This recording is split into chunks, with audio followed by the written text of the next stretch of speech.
está no ar o Jornal da Câmara. A Comissão Parlamentar de Inquérito, que investiga possíveis irregularidades na gestão do prefeito Nelson Marquesa Júnior, voltou a se reunir nesta semana. No encontro, os membros da CPI definiram regras para o andamento dos trabalhos. A Comissão Parlamentar de Inquérito chegou à terceira reunião na manhã desta quinta-feira. Presidente da CPI, o vereador Roberto Robaina, do PSOL, foi quem conduziu os trabalhos. Com 7 votos a favor e 5 contrários, os vereadores aprovaram procedimentos de trabalho para a comissão. As regras foram sugeridas pelo relator, vereador professor Vambert. O vereador Ricardo Gomes, do Partido Progressista, propôs alterações com a intenção de dar celeridade ao processo, mas as mudanças foram rejeitadas. Segundo Vambert, é fundamental que os trabalhos da comissão sigam regras de funcionamento. Essa proposta foi para que a gente tivesse regras de procedimento, de como requerer. Nós temos que lembrar também que nós estamos tratando da vida das pessoas.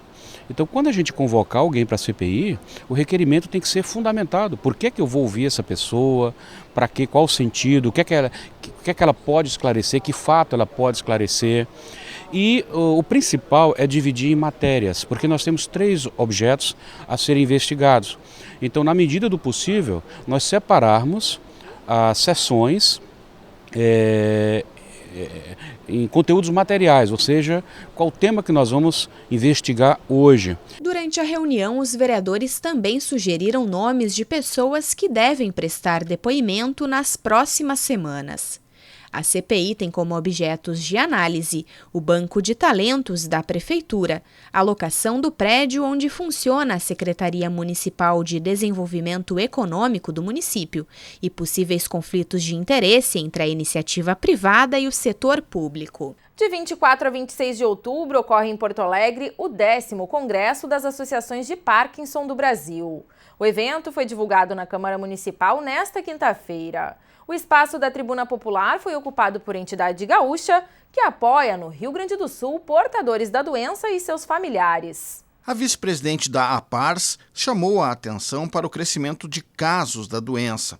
Neuza Maria de Oliveira Chardozin disse que isto se deve a inúmeros fatores e que a realização do 10º Congresso das Associações de Parkinson do Brasil será uma oportunidade de analisar a doença sob diversos aspectos. O evento ocorre de 24 a 26 de outubro na Anhiggs, em Porto Alegre. É um desafio, né? Nós tentamos assim aglutinar todos os assuntos pertinentes ao assunto Parkinson, né? Que é uma doença neurodegenerativa que está crescendo muito no Brasil e no mundo em função do envelhecimento e outros fatores também, como alimentação, agrotóxicos, coisas que se alojam no cérebro e matam neurônios que produzem dopamina, que é o neurotransmissor do movimento. Por isso essa rigidez ou tremor na manifestação dessa doença.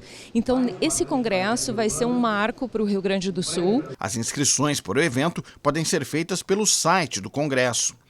Portador da doença, o vereador Dr. Goulart salientou a necessidade de políticas públicas e atenção especial para o doente e também para o cuidador. Quantas pessoas com Parkinson são muito pobres e precisam de leis que amparem na aposentadoria?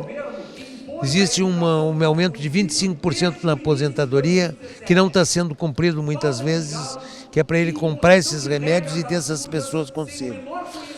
E nós temos que ter uma palavra, acho que 2 palavras importantes para abordar a situação. Nós, quando eu não tinha Parkinson, e agora que tenho esse recinto, que é a misericórdia e o entendimento do que está acontecendo. Em 3 anos de funcionamento, a Casa Madriana realizou 2.500 acolhimentos. O espaço recebe familiares e pacientes em tratamento na Santa Casa. O trabalho realizado no local e a necessidade de apoio para ampliação dos atendimentos foram debatidos no período de comunicações na sessão plenária de quinta-feira. O assessor de Relações Institucionais da Santa Casa de Misericórdia trouxe números relativos ao complexo hospitalar. Carlos Saldanha citou, por exemplo, mais de 67 mil procedimentos cirúrgicos e 627 transplantes.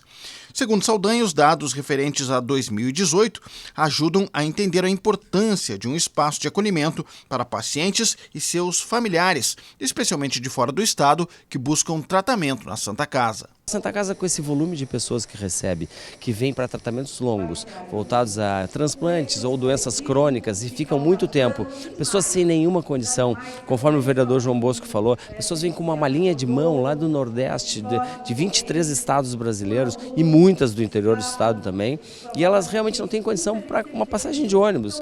Bom, então hoje, no contexto Santa Casa, no contexto de hospitais que são de altíssima complexidade, que entregam uma medicina de ponta, eu diria a cereja do bolo, assim, porque é garantir uma assistência a quem mais precisa, uma assistência integral. A coordenadora da Casa de Apoio Madriana lembrou que em 3 anos de funcionamento foram cerca de 2.500 acolhimentos. Atualmente, o espaço dispõe de 60 leitos. Vanessa Siviero falou sobre o trabalho realizado no local e também pediu apoio para o espaço, que funciona com a ajuda de doações. A gente oferece a moradia, nós oferecemos as refeições, né, oficinas, tudo aquilo que eles precisam nesse período tão difícil, né? Então a nossa meta agora é poder expandir esse espaço para acolher mais pacientes da Santa Casa, né, que é uma necessidade hoje, a gente sabe como tem pessoas que precisam, e para isso a casa vive de doações. Hoje 70% do nosso público são crianças provenientes do Hospital da Criança Santo Antônio, e as principais patologias que a gente acolhe na casa são oncológico, né, crianças que estão em tratamento de câncer ou que estão aguardando um transplante ou uma cirurgia cardíaca. O contato com a Casa de Apoio Madriana pode ser feito pelas redes sociais. O tema do período de comunicações no Legislativo foi proposto pela Comissão de Saúde e Meio Ambiente. O presidente em exercício da Cosman, vereador José Freitas, afirmou que a intenção é divulgar o trabalho realizado no local. A nossa comissão fez essa visita em loco lá e a gente viu a maravilha que foi demonstrado hoje aqui, e aqui no folder já mostra, né? Eles têm pacientes de todos os estados, dão apoio, ou melhor, para todo o Brasil, e a verdade é que eles dependem de doações. Então por isso que nós trouxemos eles aqui hoje, para que mais pessoas venham conhecer o Madriana e apoiarem. E como foi falado aqui, toda ajuda é bem-vinda. O Jornal da Câmara segue agora para falar sobre a Semana Lixo Zero de Porto Alegre, que acontece até o dia 27 de outubro. Durante o período, são desenvolvidas uma série de ações que visam conscientizar a população sobre o consumo e a geração de resíduos. A repórter Marjorie Schmidt conversou com a coordenadora do evento e nos traz mais informações. Aqui ao meu lado está a Nicole Portela, que é engenheira ambiental e coordenadora da Semana Lixo Zero aqui na capital gaúcha. Nicole, fala pra gente um pouquinho então sobre os objetivos do evento que tem início hoje, dia 18 de outubro. A Semana Lixo Zero, ela nasceu no Brasil em 2010. Na verdade, isso vem do movimento internacional Lixo Zero, que nasceu no Canadá. Em 2010 foi criado o Instituto Lixo Zero Brasil aqui, e a partir disso temos a sede do Instituto em Florianópolis. Em 2017 tivemos 15 eventos, em 2018 45 no Brasil, e esse ano temos mais de 100. Então o evento vem crescendo muito, e o objetivo da Semana Lixo Zero é justamente trazer para as pessoas esse sentido de que ser lixo zero é simples, é muito fácil. Basta dar um primeiro passo, né? Como repensar, utilizar, reduzir a geração de resíduos, e pensar em cada embalagem que a gente utiliza, a não necessidade do copinho plástico, por exemplo, que é muito simples ter o teu copo, né? Porque o copo ele tem toda uma extração de recursos, e depois se tu joga fora, né, tem todo o custo e ambiental, social e econômico do descarte também, né?